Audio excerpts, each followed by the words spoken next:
महाराष्ट्राच्या संत परंपरेचा आणि सामाजिक सलोख्याचा अनोखा वारसा पुन्हा एकदा अहिल्यानगरमध्ये अनुभवायला मिळाला। नेवासा येथून पंढरपूरच्या दिशेनं निघालेल्या ग्रंथराज श्री ज्ञानेश्वर पायी दिंडीचं मुस्लिम समाजाच्या वतीनं अत्यंत भक्तिभावानं आणि आदरपूर्वक स्वागत करण्यात आलं। आय लव्ह अहमदनगर सोशल फाउंडेशनच्या पुढाकारातून कोटला येथील बापूसाहेब दर्ग्यासमोर वारकऱ्यांचं स्वागत करण्यात आलं। यावेळी वारकऱ्यांना पिण्याच्या पाण्याच्या बाटल्या, बिस्किटांची पाकिटं आदींचं वाटप करून त्यांच्या पुढील प्रवासासाठी शुभेच्छा देण्यात आल्या। या उपक्रमामुळे उपस्थित वारकरी आणि नागरिकांमध्ये आनंदाचं आणि भावनिक वातावरण निर्माण झालं। यावेळी फाउंडेशनचे साहेबान जहागीरदार यांनी मनोगत व्यक्त करताना सांगितलं, दोन समाजांमध्ये तेढ निर्माण करण्याचे कितीही प्रयत्न झाले तरी आम्ही आमचं प्रेम, बंधुभाव आणि सामाजिक सलोख्याची परंपरा कधीही विसरणार नाही। पुढील वर्षी यापेक्षाही अधिक उत्साहानं, सेवाभावानं आणि भक्तिभावानं वारकऱ्यांचं स्वागत करू। या आत्मीय स्वभावानं भारावून गेलेल्या दिंडीतील वारकऱ्यांनी सुद्धा साहेबान जहागीरदार यांचा सत्कार करून कृतज्ञता व्यक्त केली। तसंच मुस्लिम समाजानं दाखवलेल्या प्रेम, आदर आणि सेवाभावाबद्दल आभार मानले।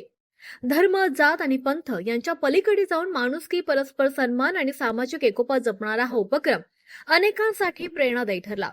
या उपक्रमांमुळे महाराष्ट्राची संत परंपरा, गंगा जमुनी संस्कृती आणि बंधुभावाचा संदेश अधिक दृढ होत असल्याची भावना नागरिकांनी व्यक्त केली आहे। या सामाजिक उपक्रमाप्रसंगी साहेबान जहागीरदार, नगरसेवक हाजी शहबाज, मुज्जूभाई शेख, सुशांत मुस्के, मोहसिन शेख, अकबर अली, दानिश शेख, शाहनवाज शेख, शाखिर शेख, शहबाज बॉक्सर, जाकीर तांबोळी, अकदस शेख, साजिद शेख आदी मुस्लिम समाज बांधव उपस्थित होते।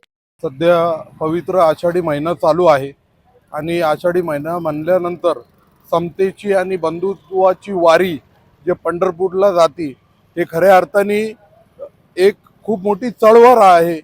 पूर्ण समाज बांधवाला एकत्रित करणारी ही चळवळ आहे आणि आज समस्त अहमदनगर मुस्लिम समाज व आय लव्ह अहमदनगर फाउंडेशनच्या माध्यमातून आज कोटला परिसरामध्ये सर्व दिंडीतले वारी बांधव आमचे त्यांच्यासाठी स्वच्छ पाणी, अल्प उपहार व खाण्यापिण्याची वस्तू आज या ठिकाणी वाटप करण्यात आलं।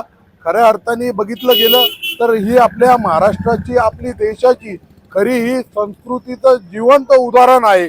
आपण बघू शकतो एकीकडे दोन समाजामध्ये भिंत पाडण्याचं काम चालू आहे, परंतु समस्त अहमदनगर मुस्लिम समाज हे प्रेमाचा पूल बांधण्याचं काम या ठिकाणी करत आहे आणि भविष्यातही या ठिकाणी करत राहू। आज या ठिकाणी मोठ्या संख्येने दिंडीचं स्वागत या ठिकाणी करण्यात आलं।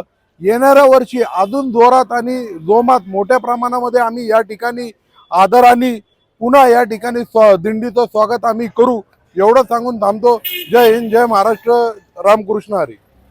आज समस्त मुस्लिम समाजाच्या वतीने बापूशाह दर्गा या ठिकाणी नेवासा येथील दिंडीचे भव्य असे स्वागत करण्यात आले। या ठिकाणी समाजाच्या वतीने त्यांना पाणी आणि बिस्किटांचं वाटप करण्यात आलं।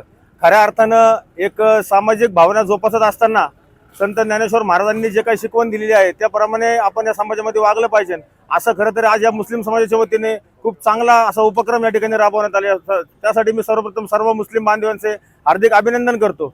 यावेळी दुसरं वर्ष दिंडीचं होतं। आम्हाला या दिंडी संदर्भात माहिती उशिरा मिळाली, परंतु पुढच्या वर्षी अधिक मोठ्या प्रमाणामध्ये या दिंडीचं स्वागत या ठिकाणी करण्यात येईल असं मी समस्त मुस्लिम समाजाच्या वतीने या ठिकाणी आश्वासन देतो आणि थांबतो। रामकृष्ण हरी।